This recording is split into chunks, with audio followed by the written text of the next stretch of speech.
सूरज क्षितिज के नीचे डूब गया। आकाश में एक रक्त लाल दाग फैल गया। हम गांव की ओर गाड़ी चला रहे थे, जिसकी रूपरेखा मरते हुए प्रकाश के खिलाफ एक खुरदरी निशान की तरह थी। हवा में भारी सन्नाटा था। न तो पक्षी गा रहे थे और न ही कुत्ते भौंक रहे थे। बस एक भुला दिए गए स्थान की अस्थिर शांति।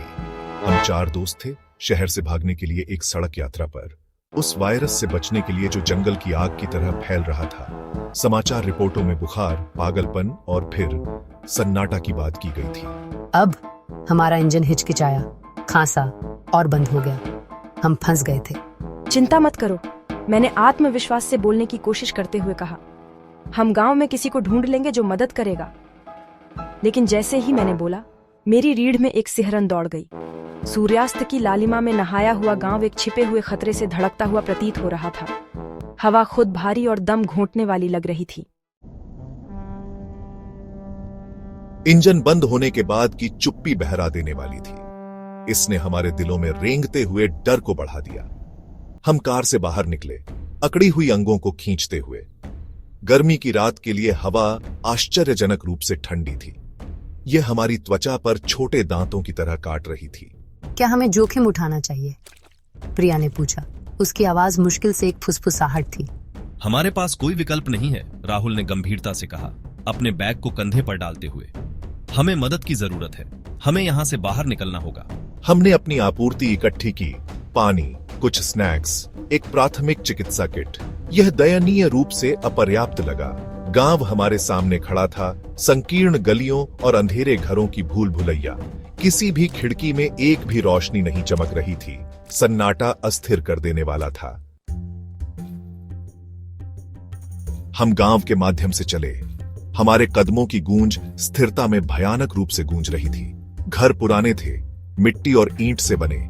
उनकी खिड़कियां खाली आंखों की तरह थीं। दरवाजे खुले लटके हुए थे, हवा में हल्के से चरमराते हुए। ऐसा लग रहा था जैसे गांव ने अपनी आखिरी सांस छोड़ दी हो और अपनी ही चुप्पी में जाग रहा हो।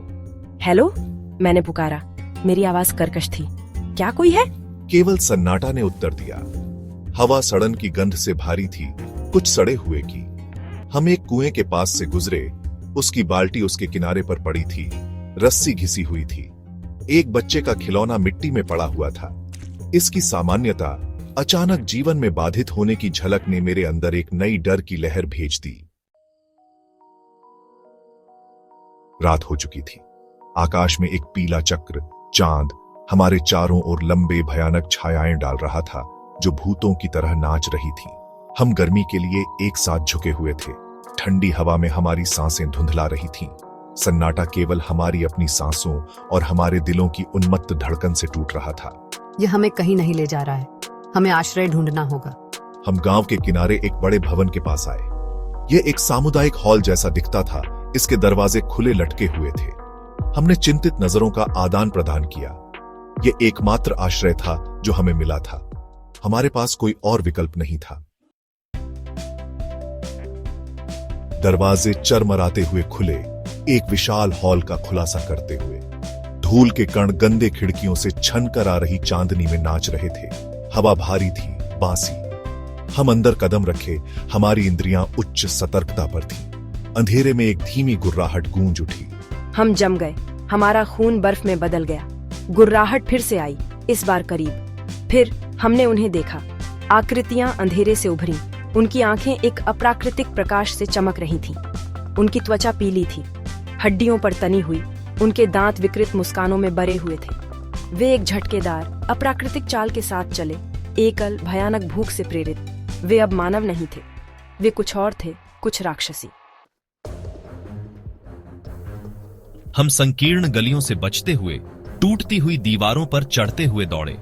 हमारे फेफड़े जल रहे थे। गांव, जो कभी भयानक रूप से शांत था, अब हमारे आतंक की आवाजों से भरा हुआ था। हमारी फटी हुई सांसें, हमारे घबराए हुए चिल्लाहट, हमारे पीछा करने वालों के पैरों की धमक। हमें गांव से बाहर निकलना था। हमें कार तक पहुंचना था। लेकिन गलियां मुड़ती और मुड़ती हुई लग रही थीं, हमें गोल गोल घुमा रही थीं। चांद, हमारा एकमात्र मार्गदर्शक, बादलों के एक समूह द्वारा निगल लिया गया था। हम अपने ही डर की भूल भुलैया में खो गए थे। घबराहट ने हमें जकड़ लिया। हम मुड़े और दौड़े। हमारा डर हमें गति दे रहा था। प्राणी चीजें धीमी थीं लेकिन अडिग। उनके गुर्राहट हमारे पीछे गूंज रहे थे, हमें आगे बढ़ने के लिए प्रेरित कर रहे थे।